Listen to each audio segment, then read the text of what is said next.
Calf kick is without a doubt the most effective kick in mixed martial arts today. UFC champions Israel Adesanya, Alexander Volkanovski, and Justin Gaethje have made this technique a staple in their game. The only downside to the calf kick does not lie in the technique, but rather in the equipment. Introducing CalfGuard, the world's first mixed martial arts calf protector, and the training tool you need to safely bring your game to the next level. Now we begin our exciting adventure of Sports Talk Radio MMA. Here's your host, Roman Raves. Hey, how you doing, Nabih? How do you say your name? Nabih? Nabih. Nabih, yeah. Okay, Nabih. Hey, how you doing, man? Good, man. Thanks for having me. Thank you. Hey, so we started off. I'm just gonna ask you some questions, and basically we just take it from there. Sure. All right. For everybody that doesn't know you, just tell them your name and what you do. My name is Nabih Barakat. I'm a striking coach, and I just invented the CalfGuard. Nice. Now, where did the idea come from for the CalfGuard? Well, it's a long story, but I'll try to sum it up. Back in July, I was quarantined. There was no work. Training was slow. The gyms were closed, and I was looking online, and I saw Trevor Whitman came out with something called Elite Leg Armor. Okay. Which is basically a guard with a knee pad attachment. Okay. And I'd come up with that idea maybe like 10 years ago. Wow. But I never implemented it. I'm sure other people came up with it too. Okay. You know? Okay. And that just inspired me to do something. And this light bulb went off. And, obviously the calf kick has been a thing now for a while. Definitely. And we've been thinking of different ways to train it. And nothing really practical has come about. I mean, you've seen guys turning shin guard sideways. I've seen duct taping tie pads to your shin. I seen there's a thigh pad that guys attach. It's nothing really practical, You train in the gym. Okay. You train guys. Okay. How many people you usually train? Like maybe every month. Obviously, with everything going on. With okay. COVID, Definitely. Yeah. Definitely. So I was unemployed for a while, and that led me some downtime to think about this thing and really put it together. Okay. But I train mostly, blue collar, white collar guys, and a couple fighters, but. Mostly just for fitness and self-defense. Definitely. So when did you realize that a product like this was needed? I mean, it's been going on at least for the past year or so. And I've seen guys trying all different kinds of things and nothing was really, practical. And, I even work with my guys and I have them go light. And the calf is so sensitive that even going light, I'm taking damage. Yeah. So I was tired of getting calf kicked. I had to come up with something better.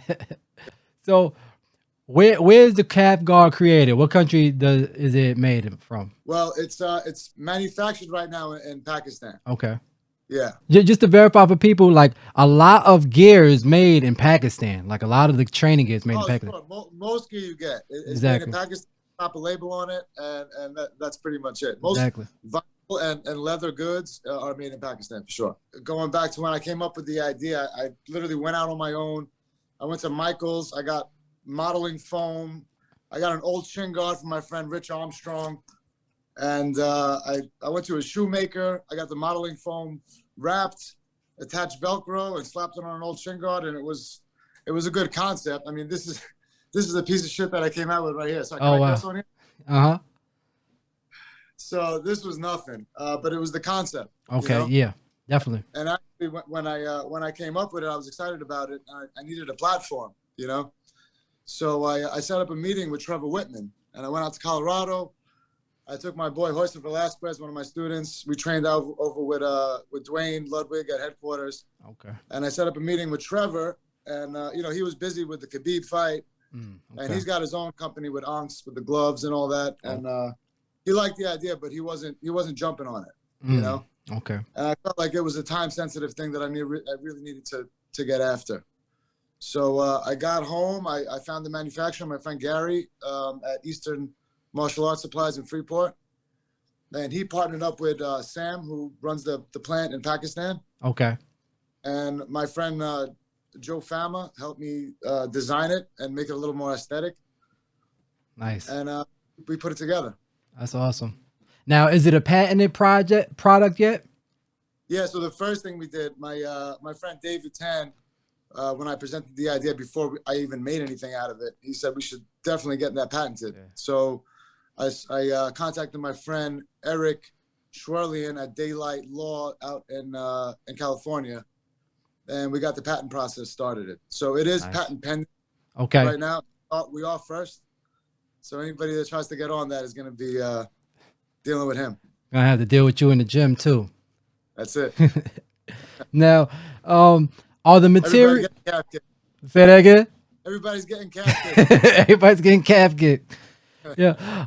Are the materials in the CalfGuard like the ones you see in the tie pad or kick shield? Yeah, so it's more like the kick shield than the tie pad, because since it's attached to the shin guard, it needs to be light and mobile. You know, I mean, to have a fully protected calf guard, you'd need a 2-foot heavy tie pad that wouldn't really be functional as with a shin guard that you could also throw kicks back with. You know. Okay. So it is a 3 3/4 inch pad attached to the shin guard. Okay. I'm actually wearing it now. Oh, nice. Yeah, that thing looks clean right there. You never know if someone's trying to come and calf kick you, you know? Keep it on. Yeah. So we tried to make it as best as we could. I mean, it started from that model that I showed you from nothing. Uh-huh. It went to this, which was not thick enough, and I was getting hurt. And then we added the extra padding to it. Okay. Right here. And then finally, to make it a little more aesthetic, we added the target and the holes, and we really made it look nice. Oh, so those are all the steps from the prototypes you got up to. Right. That's stages from the prototype to the final product. Nice. So how long did that take for you to develop, like the whole process? I mean, like I said, the idea came out in probably July. You know, up until August, it was just that first model. Mm-hmm. We started really working on it in probably September. By November, we pretty much have the final model. Wow, that was quick. You guys did it right. I mean, I got after it, you know. Yeah, to get it from those stages to the final product, it was, it feels like a long time, but in the big picture, really not. You know? Yeah, that was quick. Is it wearable for both inside or outside calf kicks? Yeah, so now it's a pair of shin guards. It comes with 2 calf guards. So one is on the outside of your left leg, the other is on the outside of your right leg, and you could turn it inside and out if you want to play with it. I've seen guys get creative, turn it upside down so they can kick even lower. Okay. And it covers the whole back area, so that if the guy misses, you still got a decent amount of padding to for your protection. Nice. In your experience using or developing the CalfGuard, is it more effective for inside or outside calf kicks? It's more for the outside calf kick, but you could, like I said, you could take the other one, put it on the inside, and now you got it for that also. Okay. But generally what you're seeing is more people throwing it to the outside because it's more risk throwing it to the inside that you get checked. Okay. So more prefer to throw it on the outside anyway. Nice. Oh, did you do like a Kickstarter or was this like a out of pocket? Or do you have investors or something? This is out of pocket. I got a little bit of help from one of my friends, but the patent costs were a lot, and then just getting this thing off the ground, it's definitely cost a little bit of money. People think I'm doing good right now because this thing is blowing up a little bit, but I'm still negative right now. Hey, Joe Rogan said it on his podcast, though. I heard him mention it on his podcast with that was huge for us, man. I mean, he actually started following the page when I had like 80 followers. So he must have somehow got it. He saw it, and he's talking calf kicks every podcast. I was just waiting for a mention. Yeah. Finally, that night it came up. I was shocked, man. It was great. That was nice. That was a little bit after I contacted you too. I was like, oh, Joe. You know what I thought? I was like, oh man, Joe Rogan's gonna have him on. He's not even gonna come on my show. Yeah. First, man. Yeah. Thank you, man. I appreciate it, man. Of course. Yeah. So is there anyone in the MMA world that we might know of that's utilizing this right now? I mean, right now, like I said, I just started getting them out. Okay. We have some names behind us, though. I got a couple sent out to Paul Felder. Oh, nice. He's going to be some to Duke Rufus. I got Eric Nixick out at Extreme Couture in Vegas. I got Ray Longo got a pair. Nice. Ryan LaFleur at Long Island MMA got a pair. Okay. So we definitely got a handful out there right now. And, they're going to start. They're going to start it up. Yeah, definitely. That's going to start moving. Okay, so how essential is this product to a fighter looking to go pro in MMA or already being pro in MMA? How essential is this product? I mean, completely. Right now, it's mostly a coach's product, and it still works for drilling for fighters as well. Eventually, we want to break into the bigger market and make it just protective gear for students. You know, so I said our thinner model that wouldn't have the big target on it would be more suited for like students that are drilling calf kicks. Okay. It would just be shin guard. You know, so I think it's really important, especially guys that are fighting soon, that are sparring, that don't want to be taking injuries during sparring. I mean, it's just good for the extra protection, you know? Definitely. I was speaking to somebody else about this product. I said, "Oh, I'm about to interview Nabih from you know, the Fight Tricks and from the CalfGuard. He made the CalfGuard, and I said, just looking at the product for me, you know, just knowing about MMA, I'm like, you know, this is as essential, I think, as gloves, as shin guards, as, you know, Absolutely. anything you need. Absolutely. I think it's going to be standard soon enough. Just like I your believe gloves, it. you have your shin guard, you're going to need your calf guards. I think that's coming soon. That's the next step for sure. I think itself is a different technique, because we were drilling with you know, some of my fighters would drill the low kicks on the big tie pad on the Fairtex leg shield, right? Okay. And you get used to throwing them at that range, at that height, just to go to sparring or fighting and transfer it to the calf. It's a different kick. Definitely. So guys end up training that and just get so used to throwing it at that level that they go to spar or fight and they're not throwing it to the calf. And it's a different range. It's just a different kick. You got to dip a little bit. Mm-hmm. You know, the mechanics are different. So if you're used to throwing it a little bit higher, you're probably not going to throw it, you know, correctly, you know, at the calf where you should be throwing it. Definitely. Know? So I think just making that part of your routine and making that muscle memory and really, you know, getting to dig in on that calf is really going to make a difference. Now, how do you think? I was about to ask. How do you think guys trained for this before there was a CalfGuard? I mean, they might have been drilling light with shin guards, and you know, I mean, I've seen guys like there's those big suitcase style pads that go all the way down your leg. Oh, okay. You know, but then you're also taking away mobility. You can't really kick back. You know, there's also the ones that you hold with one hand, but now you only got one hand for your mitts. Mm-hmm. You know, Oh, okay. nothing as practical as the CalfGuard has really been made. Yeah, you got more like those big pads are like, you know, anybody can hit the big target, but that calf is a smaller target, you know? Right, exactly. You're looking for that target. You know, and as a coach, you want to be able to move around with both hands as well and not holding this big suitcase. Definitely. Mobility. You know, I want to be able to kick back and make it more realistic. You know, it's all about fight simulation. If you're not simulating the fight, it's not right. Definitely. Okay, what are some hurdles you faced in trying to develop and market this product?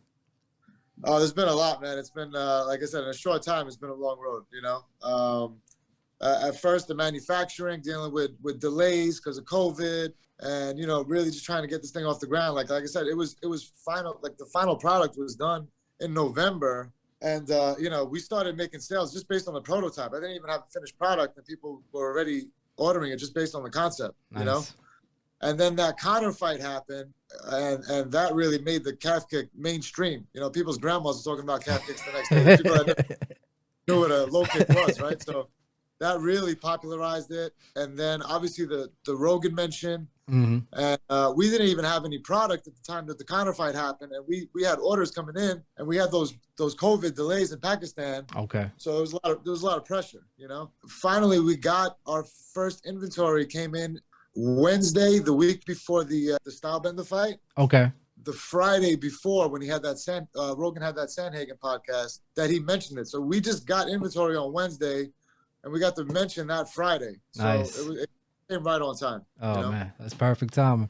Yeah. As a consumer, what would make you want to purchase this product? If, like, let's say I'm a coach or a fighter, what would make me want to purchase this product? Definitely as a coach. I mean, I've seen so many coaches with the same problem trying to drill the calf kick, and it's just, you know, there hasn't been anything practical for it. So, I mean, I think it's a no-brainer. Like I said, I think it's going to be a standard for fighters, coaches. I just think it's a no-brainer, you know. And for fighters, as far as just protective equipment, you know, you don't want to be close to a fight and going hard sparring and then, you know, being injured because of calf kicks. That's right. You know, so it's going to be a standard eventually for sure. Now, how much is this product, and how can you order this product? So we're at calf-guard.com. Also at CalfGuard on Instagram. There's a link on the page, and it's $149. We do free shipping within the continental U.S. And that's for the pair. That's for the pair. That's for the pair. It comes with a pair of shin guards and 2 calf guards for both legs. Oh, nice. Yeah, I mean, compared to the Fairtex or ring to cage leg shields that sell for $200. Definitely. So, I know you just got the stock in. Is it limited quantities, or you a good stock? You ready to go to ship out even more? Yeah, we're taking full orders right now. I mean, we're a little bit low on inventory right now, but we have our next shipment coming in. Nice. People can expect a 4 to 8 week wait on delivery, which is pretty much standard with everything else right now. Okay. But we're good to go. You know what? Let me ask you something else. Because I didn't get to ask. I asked about the CalfGuard mostly. What got you into like fighting or being a coach and stuff? Oh, well, I used to fight. I fought professionally from 2007 to 2012. I was with Ray Longo, Matt Serra. Oh, okay. And, the natural progression from fighting usually, leads to coaching. I was fortunate enough to transition to that, and I always had product innovation and ideas that I never really implemented that eventually led to this. No, how'd you even, come up with like, hey, I'm making this? Like, I just feel like, this is a new sport and it's evolving. And I think just like the sport's evolving, the equipment's evolving. You can go back to the first boxing glove. I mean, I don't know what that thing looked like, but it wasn't what it is today. I think it was pig skin or something. right. So I think as the sport evolves, the equipment's got to evolve. And as new techniques, come to surface, I think there's new ways to train those new techniques, and we just got to evolve just like the sport is, Definitely. Hey, Nabih, it was great having you on the show. I appreciate it. Thank you. And Thank you. Definitely thank you for letting me be one of the first people to interview. Am I the first person to interview you for this product? First. Oh, man. Thank you, man. Appreciate that. No problem. Hey, maybe I'll contact you again and we see how you did, and maybe you got another product or something like that down the line again. Absolutely, man. I got other things down the pipeline, so we'll see things coming. This is just the first of many. Nice. All right, man. Take care. Have a great day, Nabih. You too, man. Thanks for having me, Roman. Thanks for listening to Sports Talk Radio MMA. Be sure to like, follow, and subscribe on Facebook, Instagram, and LinkedIn at Roman Raves Podcast.